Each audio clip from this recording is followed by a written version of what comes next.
Hello everyone, this is बादल Singh this side. Friends, आज का जो ये लेक्चर है हमारा, ये कंटिन्यूएशन है जो हमारी सीरीज चली हुई है हु कोइंड दीज टर्म्स नाम से। फ्रेंड्स, तो आज के इस लेक्चर की शुरुआत हम करेंगे सामिर अमीन के टर्म डी लिंकिंग से। अगर आपको एमसीक्यू आता है who coined the term delinking, then always mark Samir Amin as an answer. Friends, आपने सामिर अमीन का नाम डिपेंडेंसी थ्योरी में पढ़ा भी होगा। तो सामिर अमीन अपने कंसेप्ट डी लिंकिंग से सिंपली ये बताते हैं कि जो वेस्टर्न यूरोप में 19th सेंचुरी में कैपिटलिज्म डेवलप हुआ था ना, वो स्पेसिफिक कंडीशंस में डेवलप हुआ था। लेकिन कैपिटलिज्म को जब थर्ड वर्ल्ड कंट्रीज के ऊपर इम्पोज किया जा रहा है ना, वो गलत है, क्योंकि यहाँ पे कंडीशंस अलग हैं। इसलिए थर्ड वर्ल्ड कंट्रीज को अपनी इकोनॉमीज को ना डीलिंक करना चाहिए कैपिटलिस्ट कंट्रीज की इकोनॉमी से। कैपिटलिस्ट कंट्रीज पर्टिकुलरली जो वेस्टर्न यूरोप के कंट्रीज हैं और जो यूएसए हो गया, इनसे अपनी इकोनॉमीज को इन्हें डीलिंक करना चाहिए। अब डीलिंकिंग से वो ये नहीं कहते कि पूरे तरीके से इनसे इकोनॉमिक रिलेशन ही खत्म कर दो। डीलिंकिंग से सामिर अमीन बोलते हैं कि इन कंट्रीज को जो थर्ड वर्ल्ड कंट्रीज है ना, इनको अपना एक अलग डिस्टिंक्ट मोड ऑफ इंडस्ट्रियलाइजेशन बनाना होगा, जिसमें non capitalist form of peasant agriculture है ना, उसके ऊपर जोर देना होगा। यानी इन कंट्रीज को जो इंडस्ट्रियलाइजेशन जैसा कैपिटलिस्ट कंट्रीज में है ना, वैसा इंडस्ट्रियलाइजेशन नहीं करना होगा, लेकिन कुछ ऐसी फॉर्म ऑफ इंडस्ट्रियलाइजेशन लानी होगी जिसमें बूस्ट मिले पीजेंट एग्रीकल्चर को। तो इसको वो डीलिंकिंग का नाम देते हैं, ताकि इन कंट्रीज के अंदर भी इंक्लूसिव ग्रोथ हो और इन कंट्रीज का एक्सप्लॉइटेशन ना हो। तो सामिर अमीन ने कंसेप्ट दिया डीलिंकिंग का अपने work delinking towards a polycentric world. तो ये याद रखिएगा friends. Moving on to the next slide.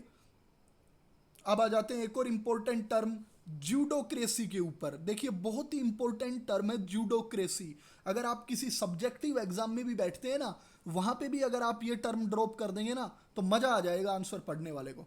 Friends, अगर आपके सामने एमसीक्यू आता है who coined the term judocracy, then always remember the name of Sudhanshu Ranjan. Sudhanshu Ranjan ने ये टर्म जूडोक्रेसी कोइन किया फ्रेंड्स, अपने work justice judocracy and democracy in India में। अब आइए मतलब समझते हैं इसका, ये जूडोक्रेसी है क्या।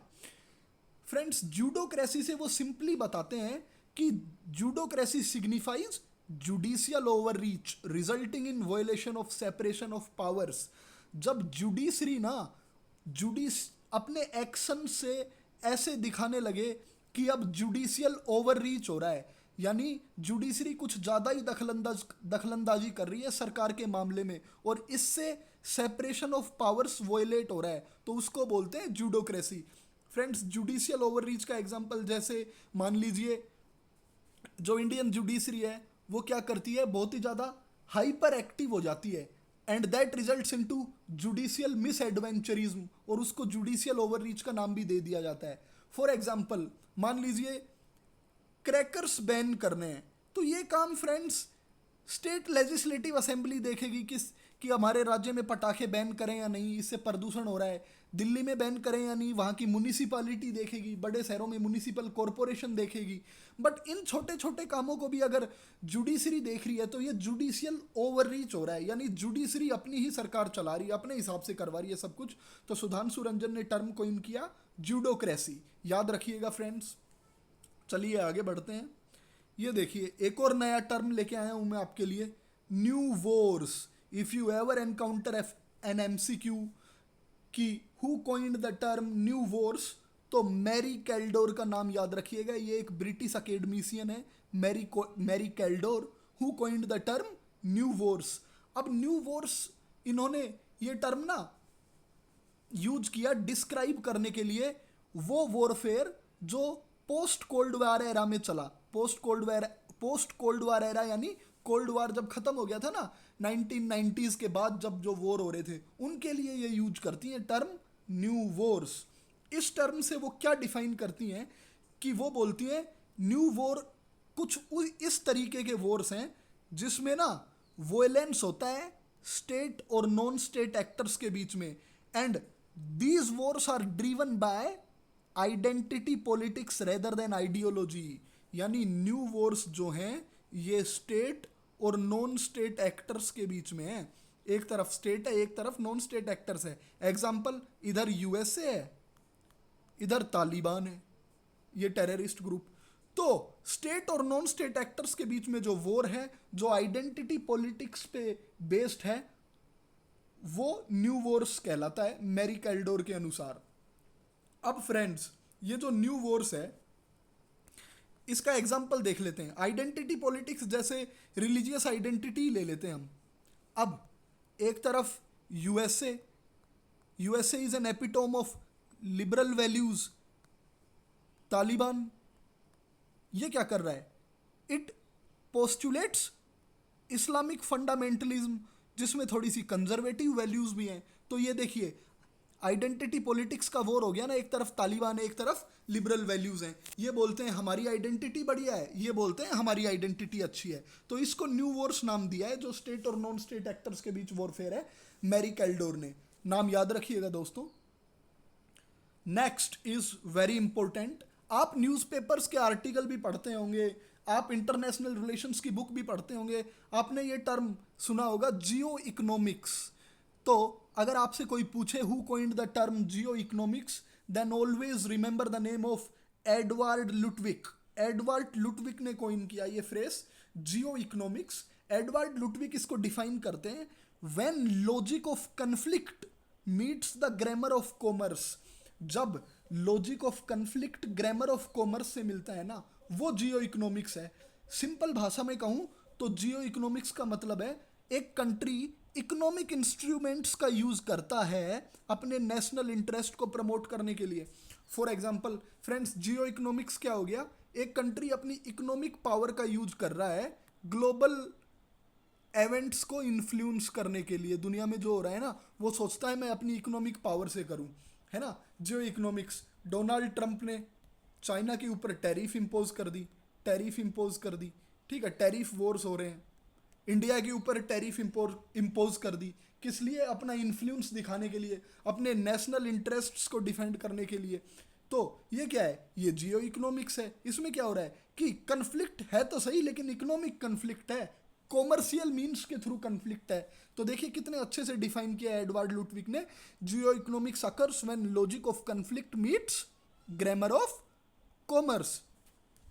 आइए अगला टर्म देखते हैं, बैलेंस ऑफ टेरर। आपने ना फ्रेंड्स बैलेंस ऑफ पावर काफ़ी सुना होगा, लेकिन अगर आपसे एमसीक्यू में पूछा जाए who coined the term balance of terror, तो आप नाम याद रखिएगा लेस्टर बी पियर्सन का। Lester B Pearson, he was a Canadian prime minister. ये कैनेडियन प्राइम मिनिस्टर थे फ्रेंड 1950s में। इन्होंने कॉइन किया था टर्म बैलेंस ऑफ टेरर। अब what does balance of terror imply? Balance of terror ना एक तरीके का डेटरेंस ही है फ्रेंड्स, जिसमें क्या है कि threat of mutual annihilation makes the cost of war intolerably high for all parties. To put it into simpler terminology, इसका सिंपल मतलब है कि ये एक तरीके का डेटरेंस है, जिसमें पार्टी 1 और पार्टी 2 दोनों एक दूसरे को अटैक नहीं करती, क्योंकि दोनों के पास न्यूक्लियर वेपन्स हैं और दोनों को पता है अगर अटैक कर दिया तो दोनों को नुकसान झेलना पड़ेगा। This is balance of terror. जैसा आपने म्यूचुअली एश्योर्ड डिस्ट्रक्शन में पढ़ा था ना, कुछ उसी के सिमिलर है बस बैलेंस ऑफ टेरर भी। तो नाम याद रखिएगा, बैलेंस ऑफ टेरर कॉइन किसने किया? लेस्टर बी पियर्सन ने। मूविंग अहेड, देखिए फ्रेंड्स, थर्ड वर्ल्ड के ऊपर भी बड़े आर्टिकल आते हैं। तो अगर आपसे एमसीक्यू में आए who coined the term third world, तो नाम याद रखना है आपको एल्फ्रेड सेवी का। एल्फ्रेड सेवी coined the term third world. अब थर्ड वर्ल्ड कौन से कंट्रीज थे फ्रेंड्स? कंट्रीज जो कॉलोनियलिज्म की चेन्स के अंडर रहे, या आप कह लीजिए जो ना कोल्ड वॉर एरा के दौरान यूएसए के साथ थे और ना ही यूएसएसआर के साथ थे। ये पर्टिकुलरली वही कंट्रीज आगे जो लैटिन अमेरिकन कंट्रीज हैं, कुछ अफ्रीकन कंट्रीज हैं, कुछ एशियन कंट्रीज हैं।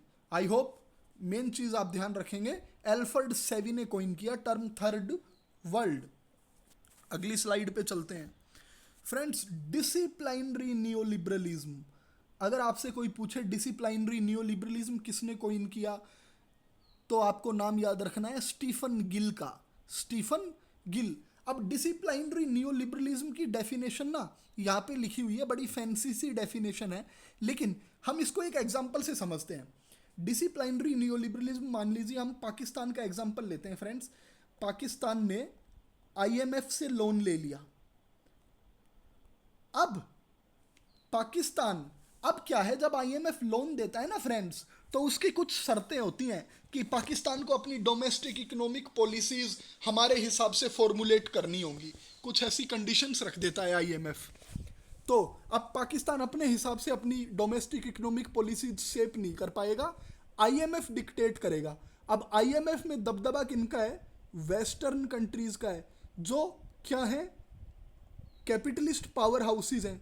तो इसी को नाम दिया गया है डिसिप्लिनरी नियोलिबरलिज्म, कि अब ये जो कैपिटलिस्ट कंट्रीज हैं ये डिक्टेट करेंगे आईएमएफ के थ्रू पाकिस्तान को कि आप अपनी घरेलू आर्थिक नीतियां कैसे बनाएं। This is what disciplinary neoliberalism is, coined by Stephen Gill. Okay, moving on to the next slide. आप फ्रेंड्स ये टर्म भी पढ़ेंगे, who coined the term rentier state, rentier state, rentier state. तो आपको नाम याद रखना है हसन महादेवी का, हुसैन महादेवी। अगर आपके सामने एमसीक्यू आए या मैच द फॉलोइंग आ जाए, एक तरफ लिखा हो रेंटियर स्टेट, तो आप इसको मैच करेंगे हुसैन महादेवी से। हसन महादेवी ने कोइन किया rentier state. He was an Iranian economist, Iranian economist थे। अब ये रेंटियर स्टेट कौन से स्टेट हैं? वो स्टेट या वो गवर्नमेंट जो अपना रेवेन्यू कहाँ से अर्न करते हैं? By selling valuable resources to other countries. अपने रिसोर्सेज बेचते हैं दूसरे कंट्रीज को। अब आप सोचेंगे कि आजकल तो हर कंट्री बेच रहा है कुछ ना कुछ, लेकिन नहीं, हसन महादेवी ये जो रेंटियर स्टेट है ये यूज करते हैं पर्टिकुलरली ऑयल प्रोड्यूसिंग कंट्रीज जो है ना मिडिल ईस्ट के, उनके लिए। जैसे सऊदी अरेबिया हो गया, ईरान खुद हो गया, इनके पास काफ़ी तेल है, तो ये कंट्रीज क्या करते हैं? अपना रेवेन्यू तेल बेच के अर्न करते हैं। तो ऐसे कंट्रीज को हुसैन महादेवी ने रेंटियर स्टेट कहा है। तो फ्रेंड्स, आज के लेक्चर में बस इतना ही, छोटा सा लेक्चर था। आज भी मैं आपको 7 से 8 नए टर्म्स दे पाया हूँ। तो फ्रेंड्स, इनको याद कर लीजिएगा, अच्छे से रट लीजिएगा। तो लास्ट में मेरी यही रिक्वेस्ट है फ्रेंड्स, प्लीज़ वीडियोस को लाइक करें ज़्यादा से ज़्यादा, चैनल को सब्सक्राइब करें। आने वाले टाइम में मैं पूरा सिलेबस कवर करेंगे हम नेट जेआरएफ पॉलिटिकल साइंस का, बिल्कुल अच्छे यूनिक टॉपिक्स लेके आएंगे। तो प्लीज़ चैनल सब्सक्राइब कर दीजिए। Thank you friends.